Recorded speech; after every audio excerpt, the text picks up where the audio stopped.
being in the house and just those children being the holy grail and being everything. You'd take a knee almost and bow. It was such an honour, you know what I mean? But they were perfect days.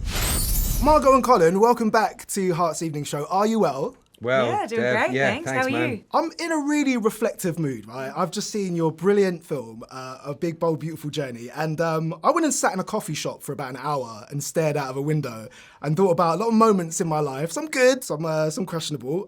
Margot, how are you hoping people feel after watching this? Is that something you even think about whilst you're making it?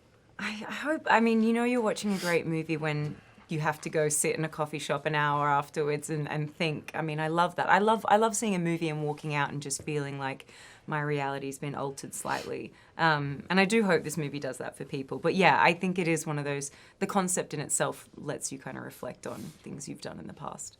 Well, I suppose it's easy to think about stuff you would have done differently in your past. And I'd love to know this answer from the both of you. What about those moments that you could relive where you wouldn't change a thing, that you thought about, oh, actually, that was amazing how it happened. I'd love to relive it, but I wouldn't change anything. Do you have a moment like that, Colin? Yeah, I think some of the... I mean, I'm sure there's plenty I'd change as a dad, but I think some of the moments as a father of young boys, there was just something just so idyllic about that time and about the clarity of purpose that I had as a man. It was just all very clear what was needed, and the kids, when they were really small, it was very clear what they wanted, what they needed, and just that kind of connection and that sense of wonder that I used to observe in them. They were kind of, when I think of perfect days in my life, they were perfect times. And nesting with the young babies, like just being in the house and just those children being the holy grail and being everything, and they wanted something, it was clear what they wanted, and you just provided and you just served. You'd take a knee almost and bow. It was such an honour, you know what I mean? But they were perfect days. Those kind of days, yeah. And Margot, making this film, were you reminded of any of those like perfect moments in your life like that? Yeah, of course. I mean, mainly I was reminded, I've said this before, but this movie didn't make me think of the past so much as it made me really appreciate the present. We had such an amazing time making the movie, and it was so blissful every day. I was just scared it was going to end. That was the only thing. I was like, every day is so perfect. I don't want it to be over. And the shoot wasn't that long, and I knew our time was like coming to an end, and our time with our crew that we'd all fallen in love with, and the story that we loved, and even just sitting in that satin every day, it was so fun. I felt very grateful to be in that moment.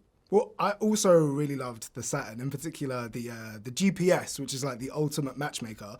I've never met anyone in real life who's been a successful matchmaker. Have either of you ever experienced any success? Maybe you've hooked up a mate with a phone number or got somebody a coffee date. I don't know if it actually happens. No, my mother's married to an amazing man, my mother Rita and her husband Joel Michaels, and they were introduced to each other by somebody who produced, two producers who were together, who are partners, lovers, besties, on a film I did years ago called Fright Night. When they met my mother, they said, is she into dating? My mum was in her 70s, early 70s, and we said, and they said, well, we have someone that we think would be amazing for your mother to meet. And we were like, yeah, well, that'd be great. We'll see if we can do it. It can't be like a one-on-one thing. We could have a dinner party and make sure they're both at that dinner party. And they've now been married 11 years. So Whoa, that was really impressive. That was really impressive. Yeah. Did you get an invite to the wedding? Oh, yeah. It was in my back garden. I better have. Yeah. Had to let them in the house so they could get it done. Yeah, it was in my back garden. It was amazing, man. It was very small, and my kids were there, and the ring bearers and all that good stuff. It was really, really sweet. Oh, I love that. Yeah.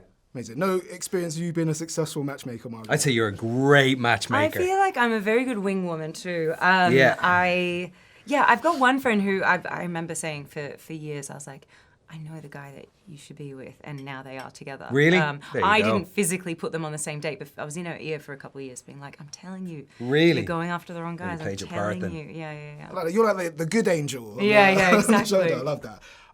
It does feel like you guys are both really passionate about this film. It feels like it was made with a lot of love, and you really see that in the high school scene with the duet. You're both natural performers, but that was really, really impressive. Colin, how long did it take to nail that? Not that long. I feel like you didn't rehearse that much. No, we rehearsed a few times. Yeah, it was lovely, man, because I got to, every now and then, doing this job, being an actor, you get to dip into, of course, the lives of others, and you get to experience. In this case, it was a dance troupe. Like everyone in that show, that high school musical production in the film, they're all professional dancers, of course. So I got to go and hang out with them and do the routine a couple of times. Took a bit of work. I was nerve-wracking, but ultimately it was loads of fun. I love that. So you were like a theatre kid for a couple of weeks. Yeah, exactly. It was great fun. Yeah, you'd walk in, they'd all be stretching and bending their feet and doing the thing, and they were very patient with me. They were very understanding and really supportive, actually. That was one thing. Really supportive, all those dancers, of each other and of me, seeing how uncomfortable I was initially. Oh, I love that. Well, just before I go, I'm speaking to one of your old mates next week, Leonardo DiCaprio. Oh my and God, yeah. I'm a little bit nervous, not gonna lie. Is there like an icebreaker I could pass on to him from you? Like I could show him this. Maybe as like I don't know, a message, a hello, a something you've always wanted to ask him. And I'm definitely not going to use it as a way to like butter him up and get on his good side. Just tell him I say hi. and actually I've heard the movie is incredible. I can't wait to see it. Like incredible. I'm dying to see it. When are you going to get to see it again? Is it get to see it before Monday. you talk to him? Monday. You're going to you get to see it gonna on see it Monday? Monday? God, I'm Amazing. jealous. I really want to see Amazing. it. Yeah. I'll just say that. Just then. Margot say says hello. Margaret says hi. Yeah. I love that. Guys, thank you so much. Thanks, Steph. Have a good rest of your Thanks, day. man. Great to see you.